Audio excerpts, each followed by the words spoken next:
Hey everyone, thank you so much for joining myself, Justin Crosscarry, host of the Simplify Your Life Summit, and I have Stever Robbins on here. Stever, thank you so much for joining us. Stever is an executive business coach and also a productivity expert. I just want to thank you very much for being on here. I know you are up to big things. You know, you're a Harvard Business Plan competition judge. You're at MITT doing things over there as well on NBC. All over the place. I know you're traveling. So thank you very much for being on here and sharing your wisdom. I would love to hear you just kind of talk about how you got to where you're at right now and all the things that you're up to. Sure. I mean, that's a very, very long question, but the short answer is, well, right. The answer other than, well, I just kind of went to college and then kind of got a job and sort of happened into the things that happened. And then this interesting thing happened. So I decided to go do that. Right. Because in some sense, that's what the truth is, you know, and I know very few people whose truth is not that. Perhaps the ways in which what I've done has differed from everyone else, and you can decide whether or not this is worthwhile or not, is that I have tended to make a lot of my job decisions based on who I would be working with rather than how much my job would pay or what I would be doing necessarily. So rather than saying I want a job as an accountant, it's more I want to work with these people, and it might be that accounting is what I bring to the table, which is not true. I do not bring accounting to the table. But if I did bring accounting to the table, that's the way I would be thinking about it. I'd be thinking I want to work with these people, and what I have to offer is accounting. I've done a lot of different things, largely because I've been intellectually curious about stuff. So I have been with several startups in an operational role where I've helped develop products or build out a product development organization. I have also been an advisor and an angel investor in several small companies, generally high growth startups. And then for the last several years, a larger number than I ever thought I would be able to say out loud, for the last several years, I've been doing executive coaching. So I work with people who are senior leaders and help them with their business strategy, help them with their personal productivity and time management, help them with difficult intercommunication things, which I mean, if I want to charge a lot of money, I'll call it leadership skills. If I don't want to charge a lot of money, then I will say I help people with interpersonal communication and basics of how to manage other people. But if you say that, then people will not pay you a lot of money. But if instead you call it leadership skills, then they'll say, here's a pot of gold, have all of it, but even keep the pot. I love it. I hear it. And, you know, something that is big is that relationships, right? And I'm sure that's something that you're touching a lot on with these executive coaches. And I'm sure that's supported you a lot with everywhere that you're at, the different interviews you've done on national television and, you know, the different things that you are involved in. I want you to just discuss about relationships and how important that is, you know, for your career and for life in general. Sure. I mean, this is something that I think is it's remarkable how non-understood this is, and especially even by younger people. You know, it's amazing to me that people who grew up behind screens somehow think that relationships don't matter or they should be mediated by screens. Look, opportunity comes from relationships. Opportunity comes because people know you and like you and think well of you and say, wow, I need somebody to run this company, or I need somebody I want to invest. I need somebody who I believe I should invest in, or I need someone I want to hire to do a job. That's in the business realm. In the personal realm, right? It's I need somebody to volunteer for this thing or to be given this responsibility, or, hey, I like that person and what they're doing. Let me support their work in some fashion. Let me introduce them to people I know. Let me invite them to my parties. Let me feed them cake on their birthday. And it's all about relationships. We're told that it's not. We're told it's about the work that you do. I say BS.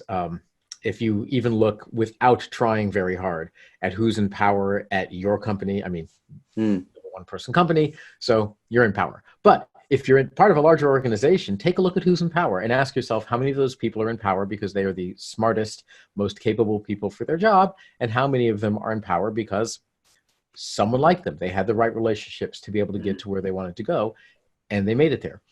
I'm currently coaching a number. I take on mentees on a regular basis, probably because I just can't deal with having free time. And a lot of times they are people in their 20s, sometimes early 30s. And I am helping a young man right now put together his first job search out of college. Mm. And he's doing all of the things that the placement offices tell him to do. He's writing cover letters and resumes, and he's putting things online, and he's going through all these forms, and he's doing keywords and all this stuff. And I looked at this and I just go, why would you do that? Like, easily 100 people in your life. Pick up the phone and call all 100 people and say, hey, this is who I am. This is what I bring to the table. This is what I want to do. Can you help me? And I guarantee you, if you call 100 people and you ask that, and you have to have your spiel prepared, but if you call 100 people and ask that, 4 or 5 of them will say, yeah, you know what? Here, talk to my friend Bob. Or they'll say, I need somebody who I could hire. It's not for exactly what you just described. It's for the slight other thing. Do you think that would do? And anyone who doesn't do that, which would be 95 people, you call them back and you say, I realize you can't help me, or you can't think of anyone who could, or you can't think of any position in your company or whatever, but could you give me the names of someone who you think could? Who should I talk to? Because remember, this first round of people, these are all people who already know him. So they're already inclined to some degree to know who he is and to at least, not hate him, if not actively like him. So just call those people and say, look, who can you introduce me to? I'm looking for a job. Give me a connection. Give me an introduction.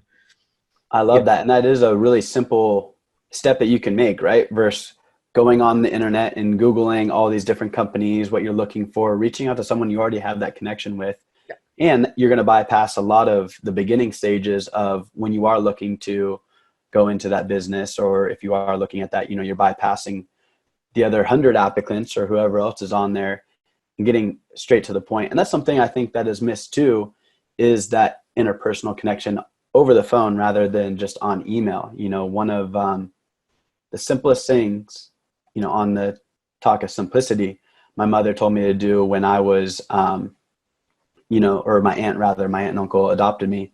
She told me to do when I was interviewing, and after I was done with the interview, have 4 to 5 thank you cards in my car, go to my car, write a thank you card for the front desk, receptionist, and every single person that you spoke to, and just briefly say thank you for your time and something that you spoke about.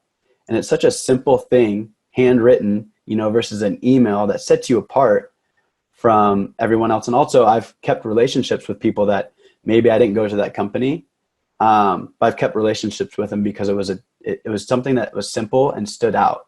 So I love that. The personal relationship is huge. Yep. What would you say are some simple things that, go ahead. Oh, actually, I just want to jump on what you just said here for a second, because one of the things people really don't appreciate is, number one, the competition, right? You just think, oh, I'm reaching out to this company or this person because I want a job. What you don't understand is, from their point of view, there's 500 people who are reaching out to them. Mm-hmm. So if you don't have some kind of relationship with them, you're one of 500. They're just, they're looking for an excuse to not deal with you. They're actually looking for an excuse to eliminate 490 of the 500 before they ever look at any of the remaining 10 in any detail. But the other thing, what you said about the handwritten card, people say, oh, but that's so much work. I'm like, exactly. Yes, it is. Because when you send them a little form email, or God knows, even worse. I mean, again, this is engineers, and I say this as someone who was an engineer for 17 years. Engineers are idiots when it comes to anything involving human interaction. So whenever you're on anything that is social media and it has some cool feature to help you interact, assume that the feature it has is actually going to do the worst possible way of interacting that any feature could do. Because literally, this is the group of people who had the least amount of social skills, the least ability to interact with human beings. And instead of the people with social skills teaching these people how to interact with humans, these people have automated systems that take their crippling dysfunction and now subject all of us to it. So let me tell you what not to do. For goodness sake, on LinkedIn, when it says, hey, it's Justin's birthday, click here to congratulate him on his birthday. Do not, under any circumstances, click here. Because Justin knows that you just had to click one button to send him that prepackaged, depersonalized, idiotic message that's clogging up his inbox. He knows that. He knows you didn't go to any work whatsoever. Here's what I do. LinkedIn says, hey, it's Justin's birthday. So I add to my little to-do list for today, give Justin a call and sing him happy birthday on his voicemail, because Justin doesn't pick up the phone. But do something that shows that at the very least I'm doing a modicum of human effort. Now, the funny part is 15 years ago, back when people actually did interact face-to-face and didn't believe that typing a 140-character tweet was the equivalent of a 30-year friendship, back then, this wouldn't have been enough. Like back then, the fact that you actually spoke to someone was not considered a great achievement. So the benefit is, like, the nice thing is we've actually lowered the bar to the point where what would have once been considered social dysfunction is now considered like 90th percentile emotional intelligence. So those handwritten thank you cards, oh man, again, 20 years ago, big deal. Now, ha ha ha ha. There's a lot of people who've never even seen a handwritten thank you card. They're going to take one look at this thing and go, wait, he wrote, what is this? Is this paper? So Totally. Anyway, that's every time I've done it. My soapbox on giving people personal attention versus mass email. Yeah. It's so funny because I do try and do that, especially with the people I'm really close with when it comes to birthdays, or that, maybe I went to high school with. And not only is it really important for that relationship and for that person to feel your commitment to them when it comes to a relationship and hear your voice, but what that does as human beings to have that connection, right? Because now we're on this thing all the time and emails, that also lights up your body. And I'm sure there's, scientific evidence on what that does when you are actually connecting with someone, different endorphins and different hormones in your body that are being released on having that interpersonal connection. So you're not just doing it for them, but you're doing it for yourself as well. Writing each of those thank you cards feels tremendous. I love it, and hate it at the same time, but I do it. Right. Well, there's a lot of research that says, the more of your body and your brain you engage in an act, the more committed you are to the act, the better job you'll do, all this stuff. I mean, at the end of the day, well, and I have my own theories about the psychology behind it, but at the end of the day, the fact that you can touch a piece of glass and slide your finger left and right on it, which is all you're doing when you're using your cell phone. I know that internally you think of yourself as navigating this amazing world. You're not. You're touching a piece of glass and moving your finger an inch in each direction, and that's it, right? Like that. Believe it or not, our brains are not actually programmed to turn that into friendship. Don't know why, but So evolutionarily, I mean, since what we're talking about here is the simple life, if you want a simple way to get ahead, one of them is form good relationships with good people, because you become the people you hang out with. So you want to have relationships with people who will lift you up in that sense, and be a good person to them. I was talking to this young man who I'm helping him with his resume and cover letter right now. He said, "Why are you doing this?" And I said, "Because that's what friends do." like there doesn't have to be anything in it for me. This is the thing that I do to build a community, and I am assuming that someday if I need help with something, I have a box I need lifted. He has a good back, I have a bad back. Please help me lift the box. Maybe he'll help. But I'm not doing it to be transactional. I'm doing it because that's what it means to be part of a community and to be someone's friend and to be their family member. And these little devices that we have, I think they do a great job. Interestingly enough, despite the fact we have all this stuff called social media, I actually think that a lot of what these do is separate us. They put us each in our own little world, and they do not they may enable us to type text to a million people, but what they don't do is enable us to do the things that make us feel like a community and that get us actually invested in each other's success. And again, they were designed by engineers. These were not designed by people whose agenda was to figure out how to make community. They were designed by people whose agenda was to figure out how to send text messages, because there happened to be 140 extra blanks in telephone packets on telephone packet switching networks, which is a whole other story right there. But, basically, these things do not bring you together. They bring you apart. Just remember that. Yeah. Something I really want to jump back to real quick, and I want all the listeners and viewers to take a note on this, is what you said about not doing something with an agenda. So often, that's what we do is like, oh, if I do this, then I'll receive this. Yep. But there is a dramatic difference between both of those and what you will receive in life without an agenda. So I really want that to resonate with the listeners. So thank you for touching base on that. You know, if I go to Burning Man, try to go every year. I'm hoping to go this year. Don't know if I'll be able to. And one of the tenets of Burning Man is what's called a gifting economy. And people say, oh, you mean barter? No, if we meant barter, we'd say barter. It's a gifting economy. You show up and be prepared to give people gifts. And you don't have to, but that's part of the culture. I mean, if you don't do it, you're kind of a jerk. Yeah. And people say, you know, but how do you make sure that people, you know, so you give them a gift so they'll give you one? Like, no, you give them a gift because actually giving gifts just feels good. And you don't even have to do it for yourself. Like you can do it actually because you want to make someone else feel happy, you know? And yeah, it's so interesting after living at the burn for, 7 to 12 days when I go, to come back to daily life where everything is a transaction, everything.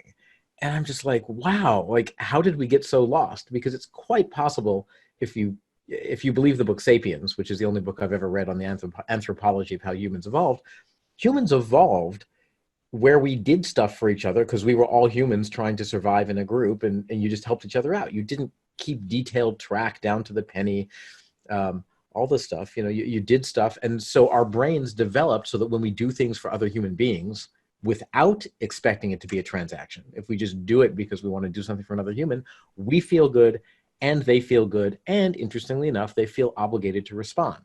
So that's the paradox. The paradox is when you give freely, people will want to give back to you. However, if you give with an agenda, they will view it as a transaction. And once they fulfill their half of the transaction, they will feel no more obligation towards you. So, it's a weird paradox, but it's true that you give freely without expecting anything in return. And you will be surprised at the degree to which people will actually do things for you and help you out and connect you with the people who can make things happen for you. Yeah. And what a beautiful world, that will be when it does happen. Because I feel like we are making that happen now. We're starting to realize that because we are becoming less and less connected. And now we're starting to say, hey, I don't like this. I want to change. So I definitely see us moving that way. One thing I do want to jump over to is this little thing right here. Yes. Because, I remember when this came out, I was in high school. I was like, oh my gosh, you could do this. You can do that. I had a Palm Pilot because I thought that was cool. I think I got that back in, early high school. And then, obviously I had the cell phone, and then putting that all together, like, this is supposed to make our lives easier. However, I found personally that actually makes it more difficult. So I'd love for you to touch base on that and how you support people in simplifying their life when it comes to productivity. Sure. So first of all, as I think we talked about when we were preparing for this, if it's the instant somebody asks me, what is your favorite productivity app? Right. The answer is not the phone. Like, the question itself is the wrong question, because apps don't make you more productive. What apps do is they automate some tiny portion of your workflow, and your productivity may or may not be related to that tiny portion of your workflow. But the nefarious thing they do is, even if they optimize that tiny portion of your workflow, they give you a device that has, I probably download a few more apps than most people. I have about 360 apps on my phone, and they're competing for my attention, and they're sending me notifications and this and that. So even if I am micro optimizing one task using an app, there's 359 other things competing for my attention at the same time. So what ends up happening is I'm very efficient at that one tiny little task the app does, and then I become very inefficient because it's impossible for me to pick up my phone without me getting distracted, checking my mail, checking my Slack channels. I'm pretty good these days about not checking social media. I've kind of weaned myself off of that for the most part, but there's websites to visit, there's news to download, there's bank accounts to check. It's too much. Human beings evolved to be highly location specific, right? You have your home office, and then you have your living area. And by keeping them separate, when you go into your office, you're totally in office mode, and you can't do anything related to your home because you're in a different room. So you'd have to actually get up and go in the other room, etc. So there's a natural division that's caused by location. The problem with these is that these eliminate that division. These put everything in one place. So now if you have that fleeting thought that says, did I pay my bill this month? instead of going, well, you know what, I'm going to write that down on my to-do list and check that later when I'm over in my home finance, looking at my home finances. Instead, you can instantly go off on that tangent and do it, because this thing not only does your email, this also does your utility bills. And so what happens is, instead of having different spaces that your brain associates with different activities and that actually help you isolate and focus on those activities, both because you've associated them, but also just physically you can't access multiple activities in one place, we've eliminated all of that psychological mechanism that is what we use to focus and what we use to keep things separate in our mind. And the big trend is convergence. We want everything in one device. I'm like, no, that's wrong. The only thing that does is make it easier to carry around with you. And the easier it is to carry around, the harder it is to focus on anything ever. When Apple Pay first came out, I thought it was the stupidest thing ever. I'm like, really? Is this really a problem that people can't take their wallet out of their pocket and pull out their credit card? Like, that's the problem we're trying to solve, right? Of all the world problems to solve, that seems like a pretty freaking minor one. And then I got Apple Pay and I started using it. And what I realized was, I never put my phone in my pocket. I'm holding this thing 99% of the time. So it actually is more convenient, because I don't have to even go into my pocket. I'm already holding the device and I just put it next to the cash register. And every time I do this, and I do it a lot, I look at this and I think, wow, I never realized how horrible and tragic my life was until I had Apple Pay. Like, I didn't realize that putting my hand in my pocket and pulling my wallet out was really such a burden, but now I know it is. And so, so now, rather than do anything as burdensome as putting my hand in my pocket, now I want more devices that will save trivial amounts of time for actions that fundamentally don't matter, thus streamlining my life so that I can what?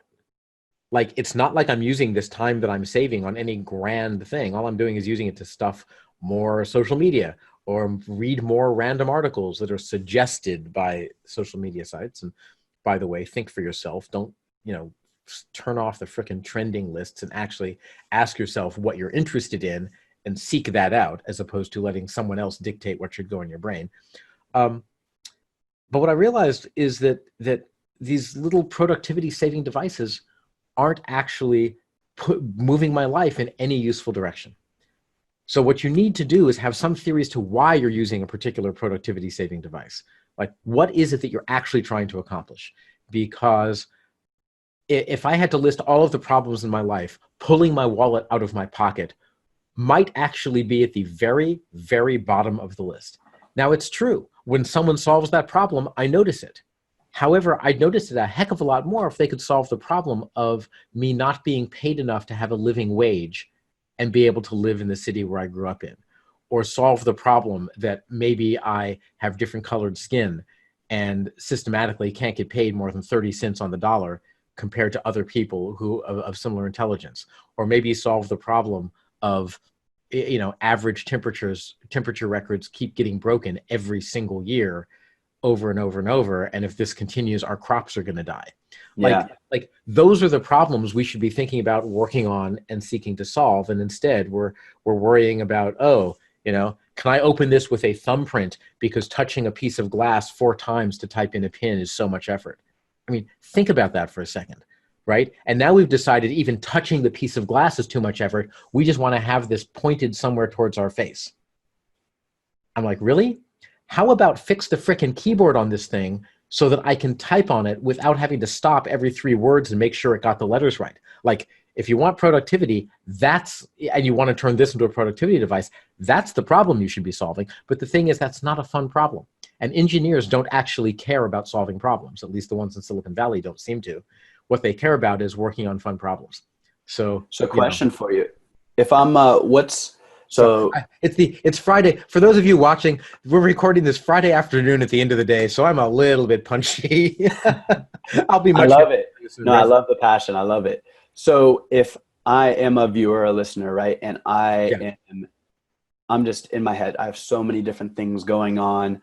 I have to pick up my kids. I have to schedule this, and sometimes I put it in my phone, and I see that kind of helps, but not really. Like, if I'm just all over the place, right, and I want to simplify things, what are maybe 3 or 4 or one or two different tips that you share with your executives or your students or your mentees that allow them to be more productive? So this is my to-do list. It is on paper, and you can't see it because of the lighting. Yeah, there's no way to see it. That's okay. Then you can't see what I'm going to do. This is my to-do list. And I do subscribe to portions of David Allen's Getting Things Done system, one big piece of which is have all your to-dos in one place. So if you have a dozen things going on in your mind, get out your to-do list and just get them all out on paper.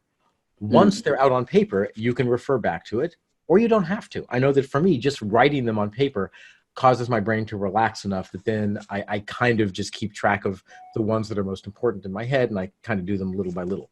But here's a couple of things not to do. Don't write a dozen pieces of paper, scraps of paper everywhere. Like keep it in one place, because then your brain always knows this is the one place to go. And if what you're afraid is, what if I lose this thing? If you lose that, well, first of all, you're not going to lose that thing, because when all of your life is in a single book, you're going to guard this thing better than you guard your kids, right? You're going to be like, I know how to make more kids. I don't know how to remember my to-do list once it's over 5 pages long. But the thing you can do is you can use your phone. Ta-da, your phone has a camera. In fact, your phone costs $1,000 because mainly it's a $1,000 camera. Take a picture of the pages of your to-do list as you write stuff in them at the end of every day, so that you now have a backup, so that if you do lose your to-do list, you've still got all the things right here and you can recreate it. Curious, is there a difference too between typing something versus writing it? Oh yes, with our brain. So there's a neurological difference. You will remember things better if you write them down, if you handwrite them, than if you type them, or if you do the thumb thing on your smartphone, for sure. Second thing, people concentrate so much on, can I enter all of this stuff? Like, can I get it in the system? There's a second part of that, which is getting stuff out of the system when you need it and referring to the system. And for me, I can't speak for other people, but what I've found whenever I use an electronic to-do list, and by the way, I've probably tried 100 of them over the years, the problem is never with the to-do list program. It's not that the to-do list program has the wrong options or it doesn't support priorities or whatever. The problem with the to-do list program is that once something is 5 screens below what I'm looking at, I never scroll down 5 screens to see what's down there. So the to-do list program essentially simply becomes a record of what are the last 20 things I thought about. Well, guess what? I can do that with this, but with this, when I look at a page, I mean, this is this book has roughly 66 lines, and I have a column down the middle. So I've got 120 items on each one of these pages. So when I'm looking at the last 5 things I wrote, I am also looking at the 115 things before that. I love it. So that's something. Go ahead. Yeah. So when you use an electronics, I mean, and again, the feature of the electronics is that it hides all of that stuff for you. It can keep arbitrary amounts of data, but again, great. No one but engineers care about keeping arbitrary amounts of data. Like the rest of us in the world, we don't inherently value just having a lot of data. I mean, it turns out we're afraid to throw it out, but that's different. Like that's not a problem that we care about. What we care about is having what's most important and relevant to our lives, so that we can stop using our tools and actually solve our problems and get on with the rest of our life. And online to-do lists, in my experience, for me, and the way that I work, just don't do that. Yeah. And that's something, I think you kind of explained it, but what I've actually done with my clients is when I do, because I do pretty much the same thing myself, because, we may have our mind going crazy with all these different things that we have to do. So what I do is called a brain drain. So I was looking for it earlier. I have a booklet just like you that I keep with me, because I just want to keep everything in there, because I was that person that had, my finances in one book and then my, things to do in another book. And it just got crazy, because then I'd have to take like 6 books with me. Right. Yep. So I do have that brain drain. And what's awesome about that is, I'm not sure the science behind this, but I think our brain could only, hold so many different things in our head until it just gets like crazy and we have that overwhelm feeling. So when I do the brain drain and I write down everything that's been in my head for the past 15, 20 minutes that I've been having anxiety about, it turns out it's only about 3 or 4 things.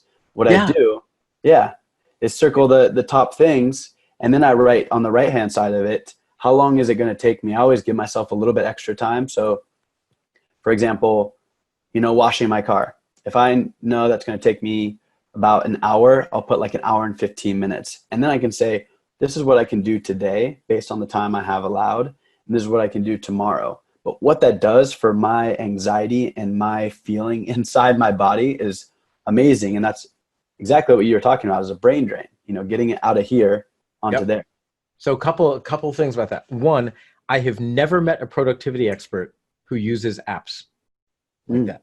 Every productivity expert that I've ever talked to has eventually settled on a paper to-do list, and some even on a paper calendar. I use an electronic calendar because for people to schedule appointments with me, it just, that can be done electronically. But I found it fascinating. Every productivity expert I know uses an online address book because electronic address, apps are very good for storing address type information, but for to-do lists, things that you're going to be interacting with and changing and that need to be part of your thought process, every single productivity expert I've ever met does it in a paper, in a physical book. And they've all tried doing the electronic stuff, and it just doesn't do it. So one of the questions, right, if you have a book with it, everything is in, and by the way, this book is 114 pages, and I designed it myself. So I designed the perfect page, and I got it printed at Blurb, at blurb.com. And this is actually cheaper than buying a 115-page notepad. Like, wow. It's great. So I have all of these books that just have exactly to my specification, and I can change them if they don't quite work for me. So you were able to put in like maybe your agenda for the day, and you were able to design the layout for it? Yep. I mean, it's just 115 blank pages. So I just, pulled up, I use a program called Affinity Publisher, and I just literally designed, it's like, oh, I like dot grid paper, but I also want to have spaces down at the bottom that have like check marks that mean I've done all of the to-do items on this page. And then I also want to have a tear off corner. So I draw a little diagonal line. In the original version of these, I even had a month calendar. I figured out how to do generalized month calendar. So you could just, it had like all the numbers on each line, and you could just circle the ones that corresponded to the current month, and then voila. Yeah. I just figured out I didn't use that very much. I'd rather have that space for note taking. Yeah. But yeah, no, blurb.com, play around with it. But the other thing is, if you're putting everything in one notebook, how do you keep track? How do you find stuff, right? Because if you've got everything jumbled, and this was an idea that I got from the Bullet Journal at bulletjournal.com, which was just put a table of contents at the beginning of the notebook. So if pages 1, 2, and 3 are my finances, but then I have a meeting, and that's pages 4 and 5, on the front page, I just reserve the front 2 pages for a table of contents, and I say finance, pages 1 through 4.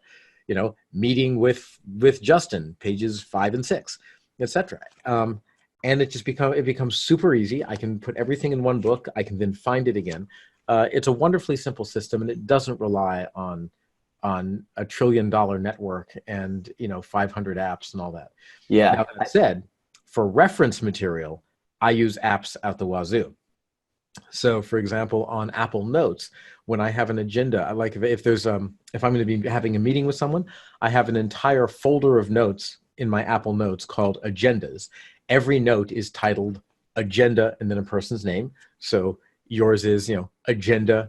And I don't know what name you actually go by, because the name that I have here is not the name that's showing on my screen. I don't want to give it away. What do you tell people your name is? No, my name is, so that's my middle name that people are seeing. Justin Michael Crosscarry is my full name. Yep. Yes. So I have a note in my Apple Notes called Justin Crosscarry, and I have them all password protected because they're my agendas with people and don't want to compromise anyone else's confidentiality. And when you reach out to me and you say, would you come be a guest? I say, sure. And I cut and paste the message you sent me that describes what we're going to be doing into that note. And then after we have a conversation where we say, oh, we're going to be talking about these topics, I just put them in this note. So I just have one note that corresponds to everyone that I'm going to be meeting with. And sometimes I keep it even after the meeting, just as a historical record. And that's super easy. And when I want to find your agenda, I just go and I search for, because I always make the title of the note be the word agenda and then the name. I just search for Agenda Justin. Up pops your agenda, and I have it. And so when we start this conversation, I'm actually sitting here looking at a list of all the things we had talked about when planning this. And so it's right here. So quick question for you. As a viewer, because don't get me wrong, these are incredibly resourceful and supportive. And I feel like we've kind of been, there's this little teeter totter, right? Like writing things down, using your apps. So what would you say to someone who's like, I'm confused, Steve, or you're saying use these apps, but also write on paper? What would you say is that medium? The main thing that I'm saying is, I'm going to say two things. One is audit your technology and know which things work better on paper and which ones work better on technology. Do not assume that either is the answer. So remember I said for a second, I put my reference information on my phone. So the key difference between reference information is I need to find it later, and I don't know how I'm going to find it. So having a search function will help, because I don't know if I'm going to find it by searching for simple, the simple life, or if I'm going to search it by searching for Justin or Michael or media appearances. So by putting that somewhere online, I can just search for whichever one of those phrases is going to occurs to me at the moment, and hopefully I'll be able to hone in on the thing that I'm looking for. With a to-do list, you don't search by text. To-do lists aren't about text. And in fact, to-do lists aren't even about set priorities, because people say, oh, well, my app gives me my highest priority things first. I'm like, I can guarantee it doesn't. Your app gives you the things that you have marked as your highest priority first. And maybe they were your highest priority when you mark them, but priorities change. They can change multiple times in the course of a single day. So for those kinds of things, for things where it's going to require human thought and intervention every time I go to it, and it's the human that's adding the value, not the machine. For those, I consider paper. Other things to know about paper is when you read things on paper and when you write things on paper, you remember them far, far more than if you read them on a screen or if you write them on a screen. And this makes sense. This there's actual research on. So, if you're reading for entertainment, fine, read an ebook. If you're reading for reference because you actually want the information to go into your brain and be usable, read a paper book. Because it's even things like where on the page information is that gets coded as part of the memory. And remember, we were talking before about how separate spaces make it easier for humans to focus. Well, that's also how memory works, is that you remember the way, if I want to remember this glass and this glass, I'm not going to be able to do it because they look identical. So in my brain, my brain is just going to store one image of a glass. However, if I have an object that looks like this, and an object that looks like this, and sorry, I can't hold them up because I have this green screen on, and so they'll disappear if I move them out of my field of vision. These objects are different enough that my brain will create two different categories. It creates here's a little vial category, and here's a glass category. So by the same token, when you're reading a book, right, again, what people think is, what matters is how the information goes in, right? So as long as the ebook has all of the same words that a paper book has, then surely it's doing the same thing.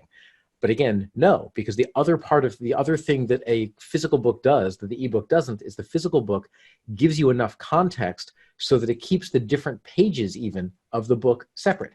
And as you form the concepts as you're reading the book, you associate it with different images of the book, the different angle. I mean, even things just like the cover, like what the cover of the book is, becomes a memory hook that your brain uses to organize this book and this as being about this topic and this book as being about this topic. Yeah. And as a result, e-readers take almost all of that away. So it becomes much harder for your brain to categorize the information. Well, and, if you were to just, as you're saying all this, I'm thinking, and I've also thought about this on my own because, I have my books over here, and I love Audible. I listen to it when I drive, but it doesn't really sit in with me. I've tried the phone thing, and that's great if, say, I'm on an airplane and I want to buy some time. But also another thing to think of is one, we've been reading and writing for, thousands of years rather than just typing in different things for 40, 50 years when you go to a computer and now the iPhone. And then also something to think about too is we forget a lot of time how powerful our senses are. So the feel of the book, the smell of the book, the sight of the book, of seeing all that. So I know that all plays a part too. And I really wanted to touch on that. So to kind of summarize, because I want to make sure that we are condensing this, and I think we're getting close to that half an hour, but some great nuggets. First one, really relationships. Going out of your way to do the simple things that has been long forgotten. Thank you notes, calling someone on their birthday, reaching out to those that you already know for different things that you may need. That's something that has supported me with this summit is, hey, do you know someone else that would be perfect for this summit? Rather than me doing the research and spending all the time and doing the emails and different things.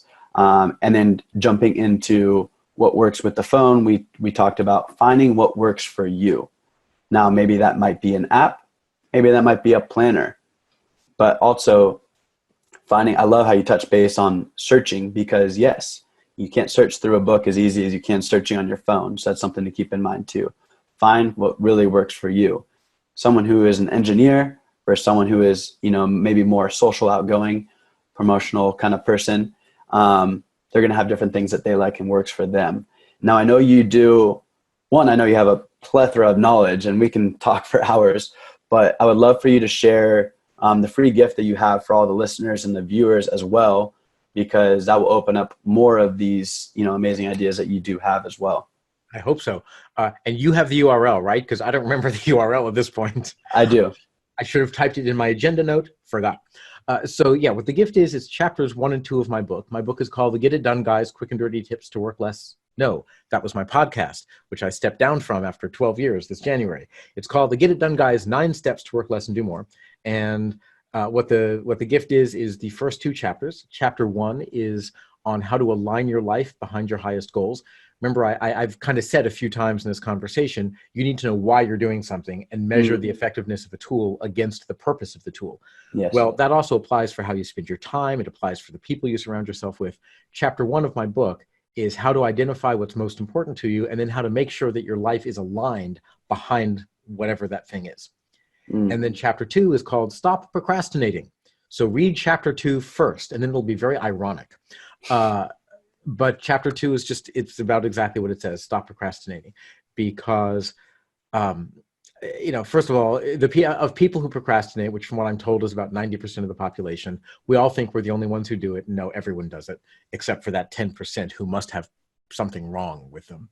And the ways to get over procrastination, people think, oh, I'm smart enough to know, I should know not to procrastinate. It's like, it doesn't have anything to do with intelligence. That's not what procrastination is necessarily about.